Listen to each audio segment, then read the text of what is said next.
Pues toca hablar de balonmano, toca este primer preguntas y respuestas en el canal. ¡Al lío!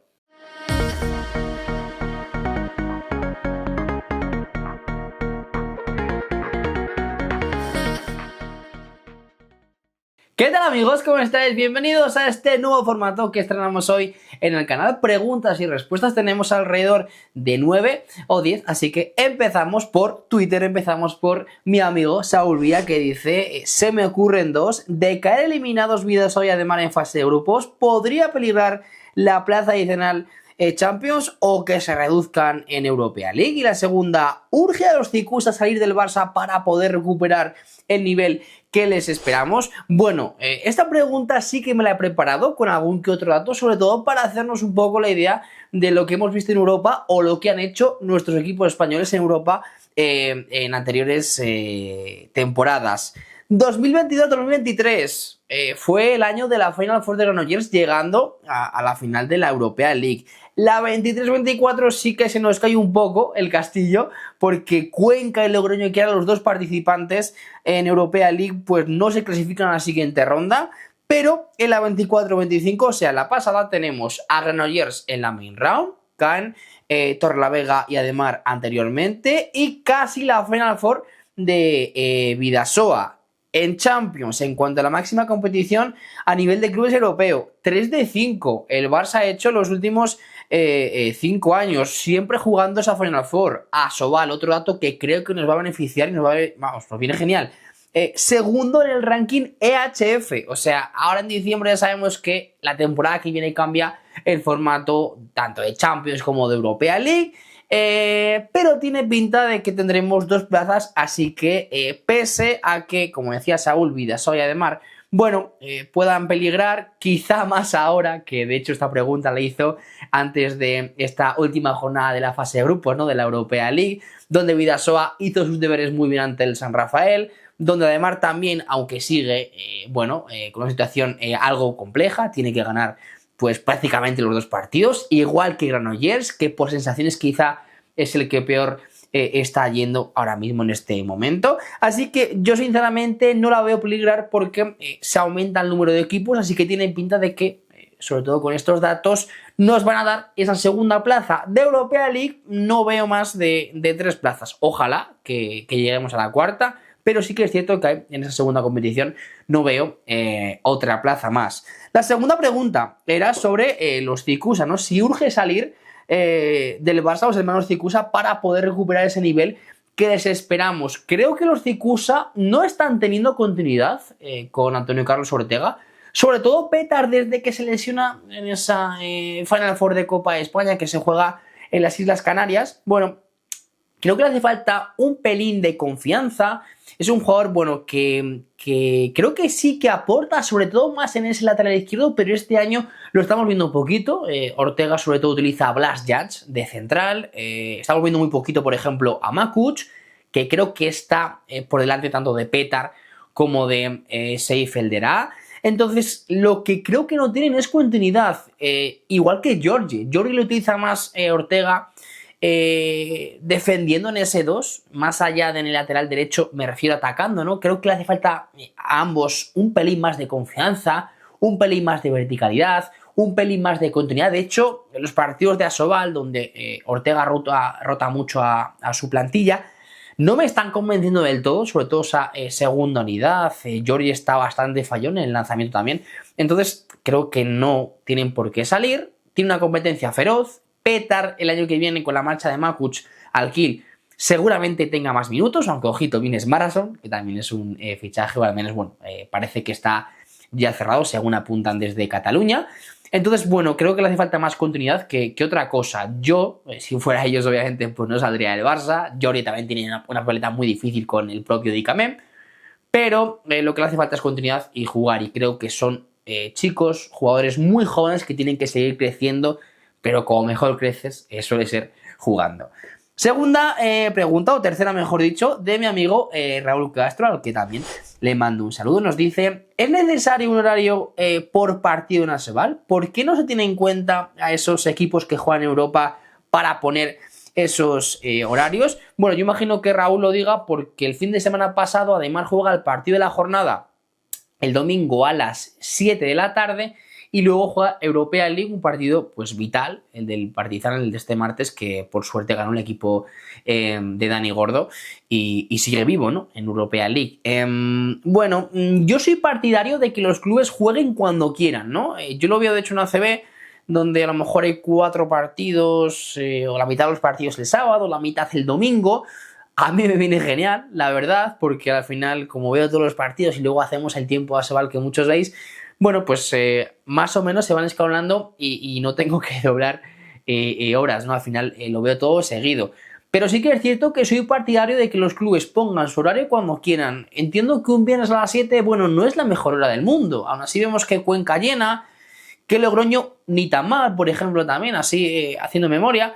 Pero sí que es cierto que le tienes que dar ese poder de decisión para que los clubes pues jueguen cuando han jugado siempre, ¿no? Yo recuerdo, por ejemplo, el Balonmano Zamora aquí, el sábado casi siempre a las 7 o a las 8.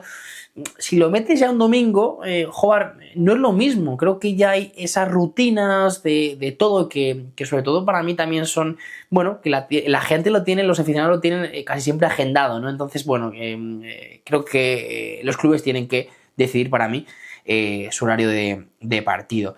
Pasamos a Instagram, ¿vale? Mi amigo también Manuel Pacho, al que le mando un saludo. Bueno, voy a mandar saludos prácticamente a todo el mundo porque, oye, es una gozada tener a gente como vosotros por aquí. Nos pregunta, ¿mayor sorpresa de este año? Para mí, Logroño de Rioja, sobre todo por ese comienzo liguero, ¿no? Velasco, sobre todo, no voy a hablar de desbandada, pero sí que ha habido muchísimos cambios que creo que le han venido muy bien. Se escucha mucho en Logroño que es una piña el equipo de Velasco, con refuerzos muy importantes. Véase, para mí, Aitor García, sobre todo, el mejor defensor de la liga, al menos en estas primeras 9 jornadas. Álvaro Martínez en el pivote, creo que es diferencial, es el mejor pivote para mí ofensivo seguramente de la liga, más allá de Frade o de Fábregas. Perdón. Y Cancio también, yo creo.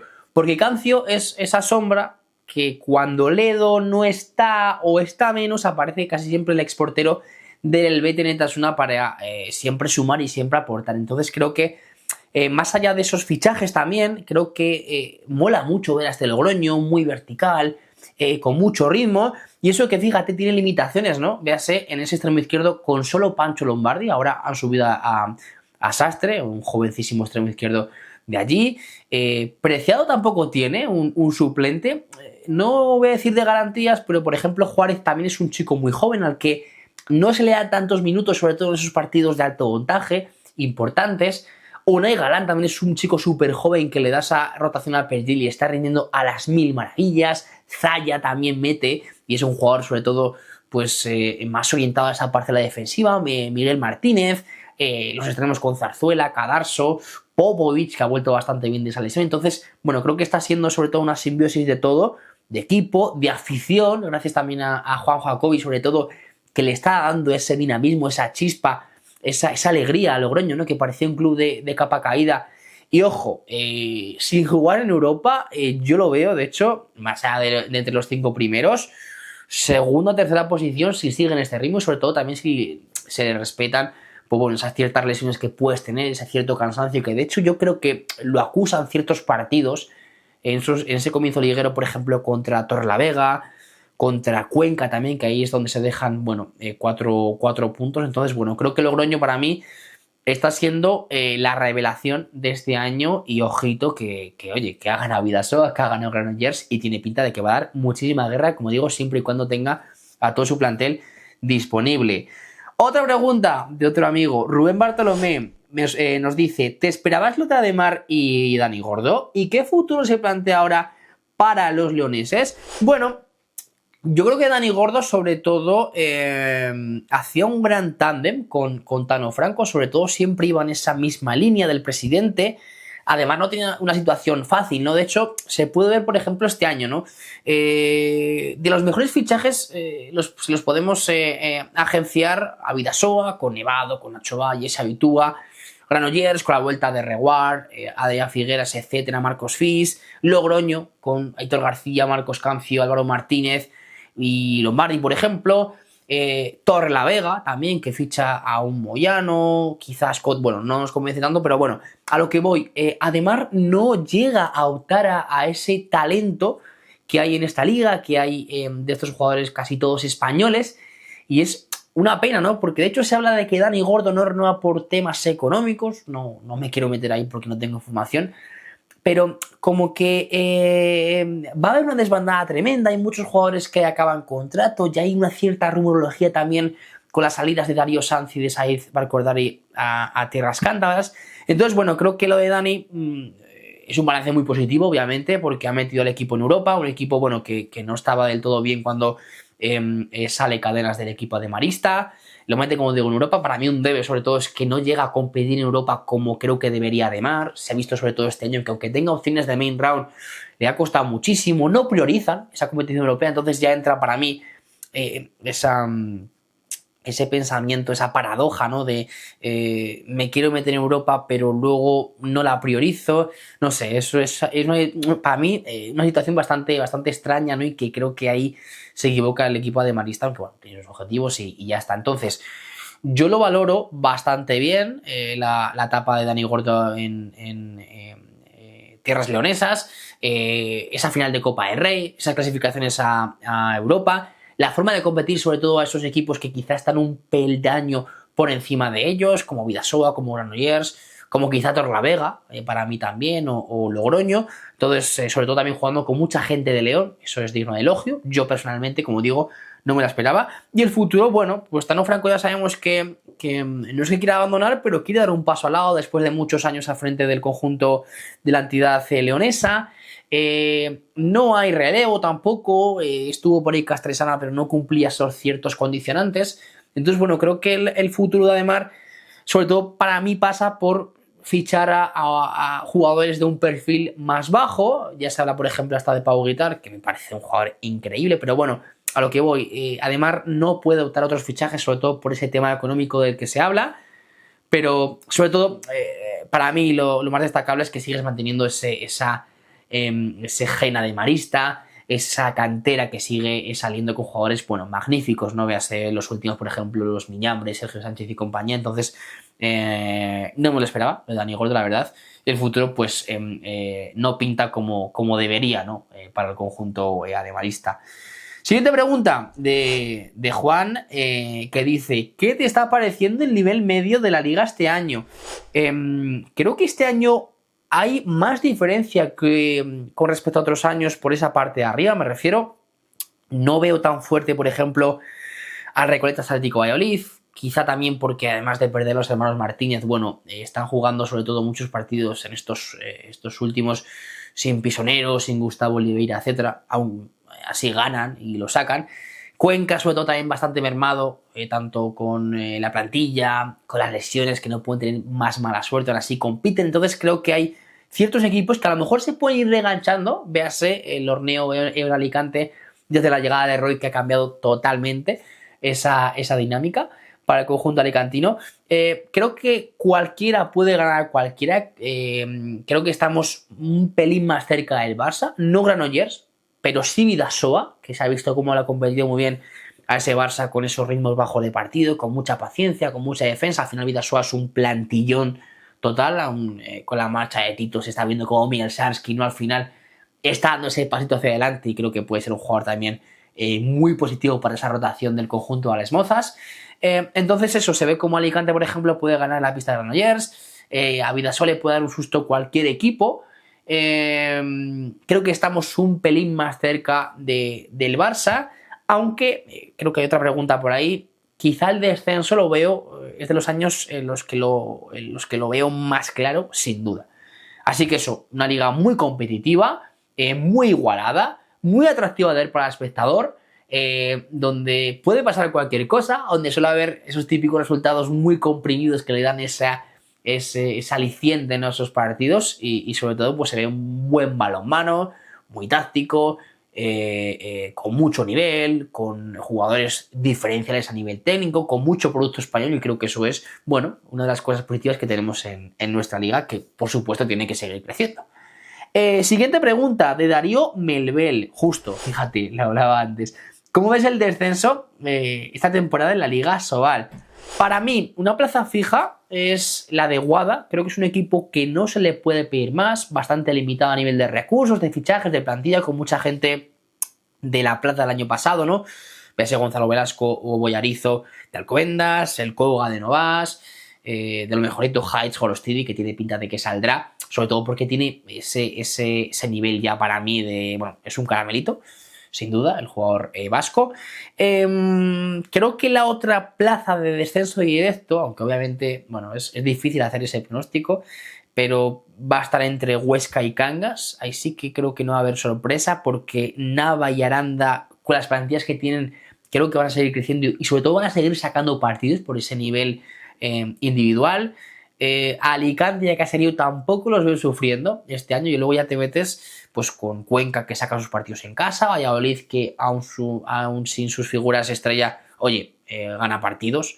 Entonces luego ya te metes con los Ademar, Vidasoa, Granollers, Torrelavega, Logroño, etcétera.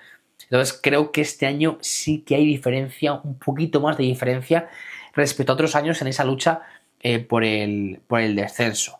Pero pregunto otra vez, Juan, ¿y te la jugarías a dar los nombres de los 4 equipos que irán a Europa y los 2 descendidos, además del play-out? Vale, lo tengo por aquí apuntado, para que no se olvide ninguno. Campeón Barça.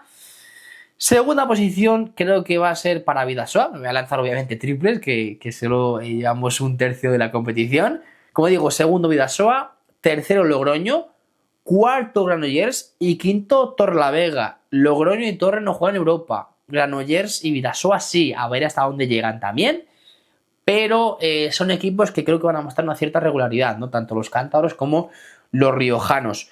Los 2 descendidos, para mí Guada fijo, y metería a Huesca antes que a Cangas. Como digo, por supuesto que no me malinterprete nadie, que a nadie le siente mal, que al final son, bueno, pronósticos. Y el play-out iría otra vez más para Cangas. Vamos con Óscar y con Teo. De hecho, son 2 preguntas que las he unido. Dice Óscar, ¿piensas que se debería habilitar un periodo de traspasos y no dejar fichar libremente? Y dice Teo, ¿no te parece que noviembre es muy pronto para anunciar sobre todo fichajes con otros equipos? Por supuesto que sí, a lo del mercado de fichajes, a lo del mercado de traspasos, sobre todo acotar, como se hace por ejemplo en fútbol, ¿no? Al final creo que sería un aspecto, una materia muy mediática, que nos vendría genial, y sobre todo no debilitaría a ciertos equipos como el ejemplo de Rodrigo Benítez, ¿no? Con un Huesca el año pasado que no contaba con el pabellón, que también tenía ciertos cambios en la plantilla, que no le salían las cosas, y sobre todo que se llevan a Benítez, ¿no? Con esa lesión de, si no recuerdo mal, Popovic la del año pasado, para que llegara el jugador brasileño allí. Entonces creo que debilita sobre todo, y al final, bueno, es, hablando en plata, una putada tremenda para cualquier equipo que le pueda pasar eso, ¿no? Entonces creo que más allá también de regularizar, ¿no?, todo este tema, sobre todo que sea mediático, que veamos, pues oye, que el último día hay cierto movimiento en una oficina, que hay un jugador que se va, no sé, me encantaría, la verdad, porque creo que en este tema del fútbol nos da, bueno, 20.000 vueltas. Y lo de Teo, la verdad es que es raro. Nos hemos acostumbrado a balonmano que veamos, bueno, anuncios a años vista. Véase lo de Nielsen, ¿no? Que no deja de ganar un mundial de clubes con el Barça, que hace más de 20 paradas ante su futuro equipo, el Veszprém, ¿no? Es bastante rarete, ¿no?, cómo funciona el mundo del balonmano, porque todo se anuncia muy pronto, ¿no? Al final todos los clubes pues intentan no pagar ese traspaso para que quede el líder, y una vez ahí pueda firmar con el jugador. Pero sí, la verdad es que sí, es bastante rarete, sobre todo pues lo de Dani Gordo, ¿no?, que al final no dejas de anunciarlo cuando llevas un tercio de la temporada. Puede desestabilizar al equipo, puede haber ciertos jugadores que a lo mejor pues sepan que también se van a ir, o bueno, pues que no haya tanta confianza en el entrenador, que a lo mejor digas, joder, es que este tío se me va a ir en la próxima temporada, ¿no? Entonces, no sé, es bastante rarete, es un asunto a tratar que seguramente daría para un programa entero, pero sí, es muy raro. Y yo de hecho, pues no sé también si es por evitar filtraciones, lo de Serguei, por ejemplo, con el Barça, que se anunció hace unas cuantas semanas. No sé, yo también lo intentaría, bueno, pues de alguna forma controlar, ¿no?, para que no sea tan pronto, ¿no? Que tengamos un poquito más de hype, no sé, que no se planifique. Entiendo que se planifique, obviamente, es en nuestro mundo, pero que no se anuncie, joder, que no sé, que tengamos un poquito más ese de aspecto mediático, de hype, de un deadline, ¿no? Que un poquito más de chispa, ¿no? Que al final creo que también eso pues se acaba perdiendo. Vale, Elena y Adrián también juntos estos dos temas, ¿vale? Opinión de fichajes y rumores, y Adrián dice movimiento de banquillos y fichajes de jugadores tema Champions. Hablé de hecho con Adrián por privado, que me comentaba más allá de tema Champions, sobre todo tema Europa, ¿no? Que hablara de lo que me estaba pareciendo tanto el Barça como Vidasoa, Granollers y además en Europa League. De fichajes voy a destacar, Elena, a dos, ¿no? Tanto los recientes de Llanos y por Villaranda, me gustó mucho esa etapa en Puente Genil y creo que puede aportar mucho. Es un jugador muy desequilibrante, el ex de Puente Genil. Y Borragán, ¿no? Que parecía que lo podía necesitar un pelín más el conjunto del Horneo en Alicante, pero creo que con Roy, la llegada de Roy, pues ha roto esa dinámica negativa que tenían con la Torre, aportando Javier Rodríguez el otro día en Granollers, Aaron Gutiérrez sacando ese brazo a pasear. Creo que está siendo muy, muy positivo, sobre todo la dinámica que está teniendo el conjunto alicantino. Rumores, pues me quedo sobre todo con lo que está pasando en León, ¿no? Hablan de las salidas tanto de Saibar Cordari como Darío Sanz al Vasco Torlavega, y se sustituiría, Pau Guitar. Me encantaría verlo un peldaño por encima porque creo que está, y de hecho que el Villa Aranda esté donde esté es también en parte culpa de Pau Guitar. Me parece un porterazo tremendo con unos números espectaculares. El otro día hace unas casi 20 paradas en Cuenca para un 41%, aún así su equipo no gana, pero creo que está para dar un pasito hacia adelante en su carrera. Y Casqueiro también, que hablaban de él, entre Jaime Fernández y Casqueiro para suplir a Darío Sanz. Lo hablaba de hecho con Raúl en un grupo que tenemos, que claro, seguramente que encajaría más Jaime Fernández, que ahora mismo está en Burgos, ¿no? Por cierto, se me había olvidado lo de Dani Gordo, que suena ya para Burgos, así que hablamos de esa planificación, prácticamente ya está todo hilado. Bueno, ahora hablamos de los banquillos, que me adelanto. Como digo, Jaime Fernández, ¿no? O Casqueiro, seguramente que ya ese perfil de extremo que defienden el 2, alto, que también te defiende el avanzado, lo tenemos con Sergio Sánchez ya. Entonces quizá Jaime, bueno, para mí me gusta más personalmente que Casqueiro, ¿no? Tiene muchos más recursos en el lanzamiento, ¿no? Desde la esquina. A una chica Casqueiro me parece también un gran jugador, y sobre todo va a venir de Francia, del Pau, pues con un cierto nivel que también va a aportar muchísimo. Pero bueno, opinión personal, me gusta un poquito más Jaime que el propio Casqueiro. A nivel de banquillos de movimiento, Dani Gordo, como digo, de Burgos, que me adelantaba antes. Roy Sánchez, también suena que posiblemente se pueda ir Quique Domínguez del Cangas después de esa racha negativa. Y oye, yo sí tengo que hablar de un movimiento de banquillos, para mí es la renovación de Alex Mozas. Creo que se apuesta por un proyecto a ese medio y largo plazo en Irún.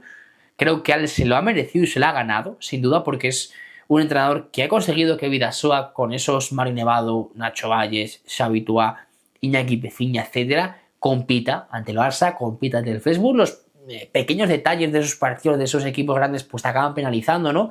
Veas el Barça, el 7-6, algún error, veas el Facebook, ese parcial negativo que acabas teniendo en la parte final del encuentro, pero totalmente merecido para mí la renovación de Alex Mozas. Y tema de Europa, que hablaba también con Adrián, el Barça lo tiene muy encarrilado para estar en cuartos. Apostaría que Vidasoa se clasifica a main round después de ganarle sobre todo ese golaveraje a San Rafael. Granollers lo veo feo, la verdad, creo que está en una dinámica algo negativa, y aún así a ver cuántos puntos arrastras luego a main round. Y además creo que se va a acabar cayendo, y sobre todo tiene que visitar la cancha del Nexe, que es muy difícil siempre ganar allí por unas circunstancias o por otras, pero lo veo bastante fastidiado. Ojalá que me equivoque, pero solo veo ahora mismo a Vidasoa y a Granollers. A duras penas Granollers, además no, y a ver qué pasa luego en esa main round. Y por último, la última pregunta, Jorge Sánchez Muri, que siempre está en YouTube o comentando por Instagram. Muchas gracias, Jorge, un saludo para ti también. Breve historia personal tuya, ¿dónde has jugado? ¿De qué? ¿Hasta qué categoría? Etcétera. Pues he de decir que jamás he jugado al balonmano. Mucha gente me lo pregunta y se queda como, ¿cómo? ¿Que nunca has jugado al balonmano? Y yo, sí. Yo me acuerdo de pequeño que después de ver sus partidos en la 2, esas finales del Kiel, por ejemplo, Kiel Ciudad Real, sí, esos partidos a doble a ida y vuelta, a doble partidos a finales, Me acuerdo que le dije a mi madre, quiero apuntar al balonmano, me encanta el balonmano, y al final no me apunté como casi todos los niños al fútbol. Ahora sí, siempre me encanta el balonmano, no sé por qué tengo algo con el balonmano. Me encanta verlo, me encanta analizarlo, me encanta divulgarlo, me encanta contarlo. Lo siento mucho, siento que es una parte de mi vida fundamental. Yo recuerdo este verano, después de esa primera temporada que hemos vivido en el canal, tenía unas ganas tremendas de que empezara Soal, de que empezara Champions. No sé, mi parte favorita del año es enero, con ese típico torneo de hispanos, mundial europeo. Entonces, jamás he jugado, no descarto jugar porque es un deporte que me llama, que me gusta, sobre todo comprenderlo, entenderlo. Imagino que jugarlo, pues ya sea que mi cerebro, bueno, vaya a otra velocidad, por supuesto. Y seguramente con el paso de los años, pues cada vez que, o sea, cuanto más lo vaya dejando, me refiero, pues peor será. Pero me encanta, o sea, nunca lo he jugado, es un tema bastante rarete, ¿no? Porque no es nada común, pero me encanta el balonmano, o sea, bueno, lo veis, al final yo tengo mi trabajo, vivo de ello, y esto al final es una apuesta, una inversión que quiero hacer, obviamente ojalá monetizarlo, ojalá que esto sea mi forma de vida, al menos que me dé, bueno, pues una especie, como digo yo, de sobresueldo que me ayude. Eh, pero me encanta, es un deporte que amo y que creo que se me nota, ¿no? Cada vez que me pongo delante de la cámara. Así que eso, nunca he jugado, pero ya nunca lo descarto. Y hasta aquí el vídeo de hoy. Si te ha gustado este preguntas y respuestas, un formato pues bastante novedoso, no olvides, como siempre, suscribirte, darle a like y compartirlo para que cada vez seamos más en esta comunidad balonmanera. Hasta entonces, como siempre, mucho balonmano y siempre balonmano.